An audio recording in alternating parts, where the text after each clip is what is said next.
उत्तर प्रदेश में बसों में आग की घटनाएं रुकने का नाम नहीं ले रही हैं। इस वक्त हम मौजूद है अलीगढ़ के मथुरा बाईपास पर।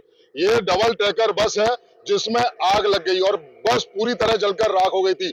हम आपको बता दें कि बस में लगभग 60 यात्री मौजूद थे और उसके बाद में जैसे तैसे यात्रियों ने कूद कर अपनी जान बचाई, लेकिन उनका जो सामान था वो पूरी तरह से जलकर राख हो गया। देखिए, हम बस के अंदर की तस्वीर हम आपको लगातार दिखा रहे हैं कि कहीं ना कहीं कुछ यात्रियों से हमारी बात हुई। उनका साफ तौर से यही कहना है कि अकराबाद टोल के पास में बस में कुछ चिंगारी आई थी, उसके बाद भी ड्राइवर और कंडक्टरों ने बस को नहीं रोका, लिहाजा वहां थोड़ी सी मरम्मत करने के बाद में वो बस को वहां से भगा लाया।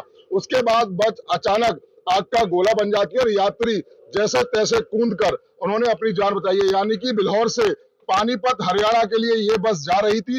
देखिए, बस की अगर कंडीशन देखें तो बस पूरी तरह से जलकर राख हो चुकी है, लेकिन गनीमत ये रही है कि कोई हताहत होने की सूचना नहीं है, क्योंकि सूझबूझ से जो यात्री उसमें बैठे थे उन्होंने अपना सामान छोड़ते हुए और वो जो है बस से कूद गए, शीशा तोड़कर यात्री यहाँ से कूदे हैं। लेकिन सबसे बड़ी बात, ड्राइवर और कंडक्टर पूरी बस को छोड़कर फरार हो गए। यानी कि चलती हुई बस में आग लगने के बाद यात्री जैसे ही कूदी है, पूरे में भगदड़ का माहौल बन जाता है। उसके बाद इंजन में पूरी तरह से आग लगी। कहीं ना कहीं शॉर्ट सर्किट का हवाला दिया जा रहा है। लगातार अधिकारी अभी आए यहाँ पर और जो फायर ब्रिगेड की टीम थी, 2 गाड़ियां फायर ब्रिगेड की आई और बाकायदा कड़ी मशक्कत करने के बाद में आग पर काबू पाया गया। लेकिन यात्रियों का जितना भी सामान था वो पूरी तरह से जलकर राख हो गया है। देखिए, बस जहां पर आग लगी थी बस वहां से हटा दी गई है। एआरटीओ यहाँ पर आ चुकी है, एआरटीओ मौजूद है। कहा यह जा रहा है कि हम टेक्निकल मुआयना कर रहे हैं। देखिए, सबसे पहले हम आपको सुनवाते हैं कि आखिर एआरटीओ वंदना सिंह क्या कहती हैं। आप उसकी जांच करने के लिए आई, टीम लेके आ रही है आपको, तो एस क्या क्या आपने पाया जांच में? हाँ, एक्चुअली देखिए, ये एक स्थलीय जांच है। जब भी जनपद में ऐसी कोई दुर्घटना घटित होती है तो स्थल पे जनपद के अधिकारी, जितने भी प्रवर्तन अधिकारी हैं, तकनीकी अधिकारी हैं, मुआयना करने पहुंचते हैं।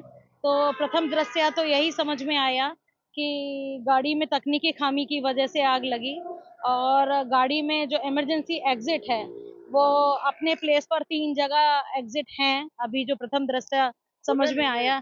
एक्चुअली एक्चुअली खुले या नहीं खुले, ये तो जो मौके पर जो यात्री रहे होंगे उनसे बात करने के बाद ही स्थिति स्पष्ट हो पाएगी। और जो बस में दरवाजे हैं वो एक तरफ से निकलने के लिए और एक तरफ से चढ़ने के लिए 2 दरवाजे हैं। तो दरवाजे तो दोनों तरफ हैं, आगे और पीछे। तो सबसे बड़ा संतोषप्रद यही है कि किसी यात्री को कोई हानि नहीं पहुंची, सभी सुरक्षित ससमय बस से कूद गए जैसे ही उन्हें समझ में आया कि बस में आग लगी है। हाँ, सारे वैध हैं, उसकी जांच कर ली गई है। प्रपत्र सारे वैध हैं और बाकी अब यात्रियों से बयान लेने के बाद स्थिति स्पष्ट होगी। ड्रामा फैसी अब तक की जांच में आपने क्या पाया कि जिस पर सारी, लेकिन चालक को जब पीछे गाड़ी में खराबी देखिए, ये तो समझ में आ रहा है कि निस्संदेह इसमें चालक की लापरवाही रही है। ये तो देख के समझ में आ रहा है और ये मोटर मालिक से बात करने के बाद स्थिति स्पष्ट होगी कि ये खामी पिछले कई किलोमीटर से चली आ रही थी या जहां से यात्रा प्रारंभ हुई थी, कानपुर से रामपुर जा रही थी बस, या कानपुर से जब ये बस चली थी तभी इसमें तकनीकी खामी थी। ये मोटर मालिक से बात करने के बाद जांचों उपरांत इसमें स्थिति स्पष्ट होगी। ये एआरटीओ वंदना सिंह थी जिन्होंने साफ तौर से जानकारी देते हुए बताया है कि बस में लगभग 60 यात्री सवार थे।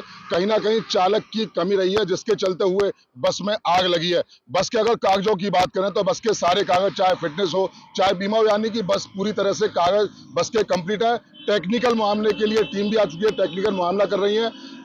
एआरटीओ का साफ तौर से यही कहना है कि अब जो यात्री इसमें बैठे थे उनसे पूछताछ की जाएगी और सबसे प्रथम दृष्टया इसमें चालक की कमी लगी है। जैसे ही अकराबाद में शॉर्ट सर्किट हुआ तभी चालक और परिचालक को बस रोक लेनी चाहिए थी और उसको वहीं रोककर एक बार दिखवाना चाहिए था। ऐसे यात्रियों के साथ खिलवाड़ नहीं करनी चाहिए थी, लेकिन उसके बावजूद भी चालक की कमी जैसे वंदना सिंह बता रही है। आखिर देखना ये होगा, टेक्निकल मामले की बात कर रही है, कागज पूरी तरह से सही बताए गए हैं, यात्रियों का सारा सामान जल के राख हो चुका है और दूसरी बस से जो यात्री जहां जाने वाले थे उनके गंतव्य के लिए रवाना कर दिया गया है और कुछ यात्रियों से पूछताछ किया। आखिर देखने वाली बात यही होगी कि आखिर पूछताछ में और क्या निकल के आता है और किस तरीके की कार्रवाई सामने आती है, क्योंकि लगातार देखा यही जा रहा है कि उत्तर प्रदेश में डबल ट्रैकर बसों में आग लगने की घटना रुकने का नाम मिलेगी। आखिर कमी क्या आ रही है ये आने वाला वक्त बताएगा और वंदना सिंह इस मामले की जांच की पूरी बात कह रही हैं। मैं सहयोगी धन्यवाद के साथ मोहित गुप्ता, टीवी 9 अलीगढ़।